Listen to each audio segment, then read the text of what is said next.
जय जगन्नाथ बंधुगण स्वागत करुच्ची मु देवदत्त साहू मोर ए चैनल मोटिवेशनल देवरे।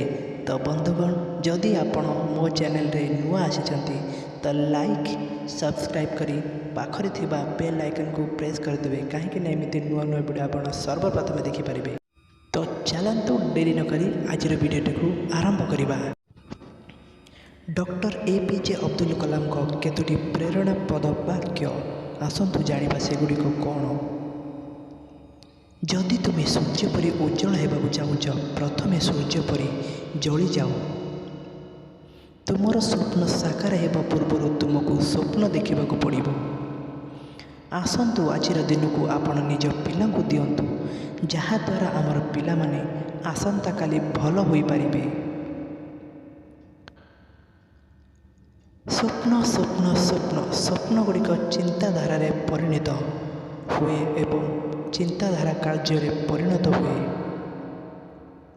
तुम्हें तुम भविष्य बदल पार ना किंतु तुम्हें तुम अभ्यास बदल पार एवं निश्चिंत भाव में तुम अभ्यास तुम भविष्य को बदल।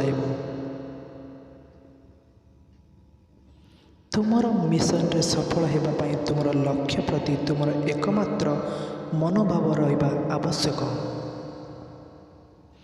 तुमर प्रथम विजय पर विश्राम नियम नहीं कारण जदि तुम्हें द्वितीय विफल हुए तुबे तुमर प्रथम विजय है केवल भाग्य बोली कहवाक अनेक लोके अपेक्षा करिसेंती।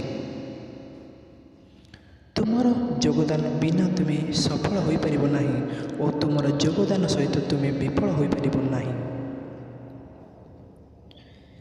आमे हार मानिबा उचित नुहे। ए समस्या आमको परास्त करने को देवा उचित नुहे। विफलता नामक रोग को मारिबा पाई आत्मविश्वास एवं कठिन परिश्रम हेउछि सर्वोत्तम औषध।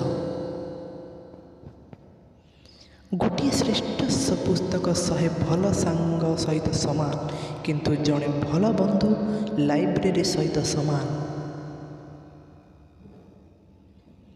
तुमर चाकरी को भल पाओ किंतु तुमर कंपनी को भल पाओ नहीं कारण तुमर कंपनी केबे तुमको भल पाइबा बंद करे नहीं तुम्हें जानी पाइबो नहीं। स्वप्न ताहा नुहे जहाँ तुम्हें शोइबा समय देखुच स्वप्न ताहा अटे जहाँ तुमको शोइबा को दिए नहीं। सफलतार कहानी पढ़तु नहीं आपण केबे एक वार्ता पाइबे। विफलता कहानी पढ़तु कारण तुम्हें सफलता पाइबा पाई किछि धारणा पाइब।